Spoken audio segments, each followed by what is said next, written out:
जय माता रानी। दोस्तों, आप सभी को आने वाले नवरात्रों की ढेरों शुभकामनाएं। माता रानी सदा आप पर कृपा बनाए रखे और हमारा ये YouTube परिवार इसी प्रकार फलता फूलता रहे, इसी आशा के साथ दोस्तों आज मैं आपके साथ बहुत ही सरल पूजा विधि नवरात्रों की शेयर करने वाली हूँ। इससे पहले मैंने बहुत सारे डिटेल्ड वीडियो दी हैं, आप उन सभी को देख सकते हैं। उन सभी का लिंक आपको डिस्क्रिप्शन में मिल जाएगा। तो देखिए, सरल नवरात्रों की पूजा करने के लिए हमें एक चौकी चाहिए, उसके ऊपर लाल या पीला वस्त्र आप बिछा लीजिए। आप ये पूजन जो है अपने घर के मंदिर में भी कर सकते हैं। तो देखिए, नवरात्रों में कलश की स्थापना मुख्य मानी जाती है और अगर आप कलश की स्थापना नहीं कर रहे हैं तो कम से कम एक जल का पात्र अवश्य रूप से भर करके मंदिर में आप रखिए। तो अष्टदल कमल बना लीजिए, अष्टदल कमल नहीं बना सकते तो थोड़े से अक्षत अवश्य डाल लीजिए। एक आप कलश लीजिए, तांबे का या पीतल का या मिट्टी का, उसके गले में आप मौली बांध लीजिए, स्वास्तिक बना लीजिए और उसमें थोड़ा सा गंगाजल, जल और लौंग, इलायची, सिक्का, सुपारी, हल्दी की गांठ डाल लीजिए। हल्दी की गांठ नहीं है तो पिसी हुई हल्दी भी आप यहाँ पर डाल सकते हैं और अक्षत और दूर्वा डाल करके इस प्रकार से पंच पल्लव लगा लीजिए। 5 आम के पत्ते, उन पर आप टीका कर लीजिए और नारियल को इस प्रकार से रखिए कि नारियल का मुख या तो पूजा करने वाले की तरफ हो या फिर ऊपर की तरफ भी इस प्रकार से रखा जा सकता है। उसके बाद में हम अक्षत के ऊपर माता रानी को विराजमान करेंगे। जो भी आपके पास फोटो हो, प्रतिमा हो, मूर्ति हो, उन्हें आप यहाँ पर विराजमान करिए और उसी के साथ में हमें गणेश जी की भी स्थापना करनी होती है। अक्षत के ऊपर गणेश जी की स्थापना करेंगे और यहाँ पर देखिए एक प्लेट में हम स्वास्तिक बनाएंगे।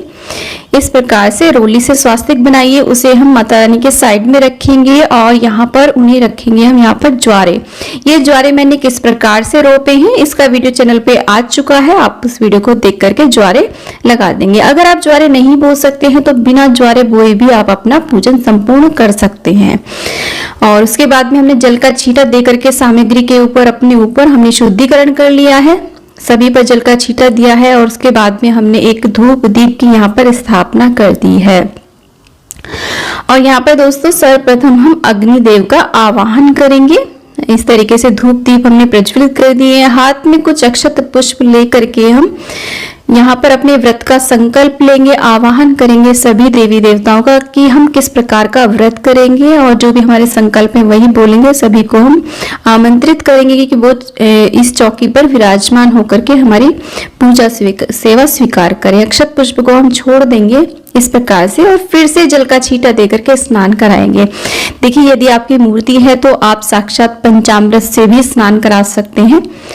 और इस प्रकार से स्नान कराने के बाद में हम गणेश जी को वस्त्र रूपी कलावा अर्पित करेंगे, जनेऊ अर्पित करेंगे। जनेऊ नहीं है तो आप कच्चा सूत भी अर्पित कर सकते हैं, लेकिन प्रथम दिन ये विशेष पूजा की जाती है तो आप जनेऊ ही अर्पित करें। रोज जनेऊ अर्पित करना आवश्यक नहीं है। उसके बाद में गणेश जी को हम देखिए हल्दी कुमकुम से टीका करेंगे और गणेश जी का प्रिय पुष्प गुड़हल और दूर्वा में अर्पित करेंगे, धूप दीप दिखा देंगे।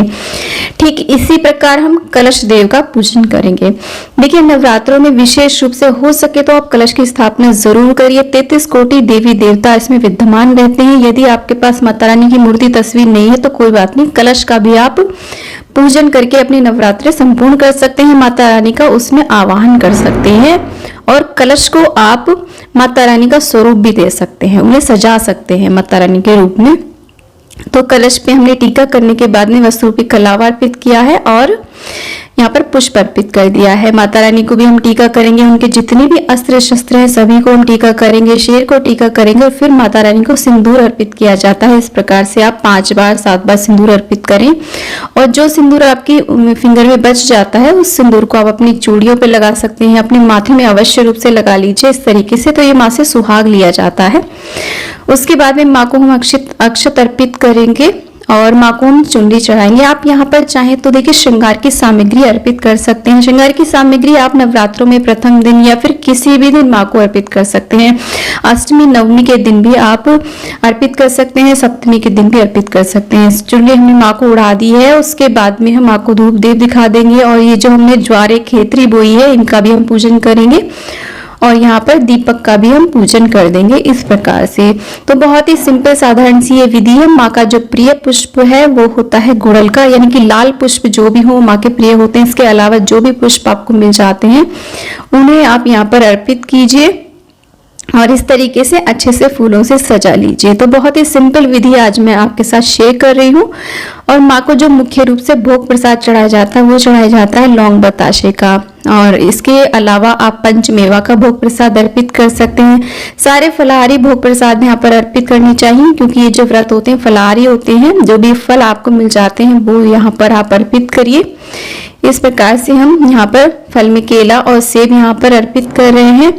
और इसके अलावा जो भी भोग प्रसाद हो वो आप अर्पित कर सकते हैं। ज्यादा कुछ नहीं तो 10 लौंग बताशे का ही भोग आप लगा देंगे तो इतना भी बहुत रहता है। फिर हम जल का भोग यहाँ पर अर्पित करेंगे। हो सके तो नवरात्रों की कथा आप यहाँ पर अवश्य रूप से सुने, हाथ में कुछ अक्षत लेकर के।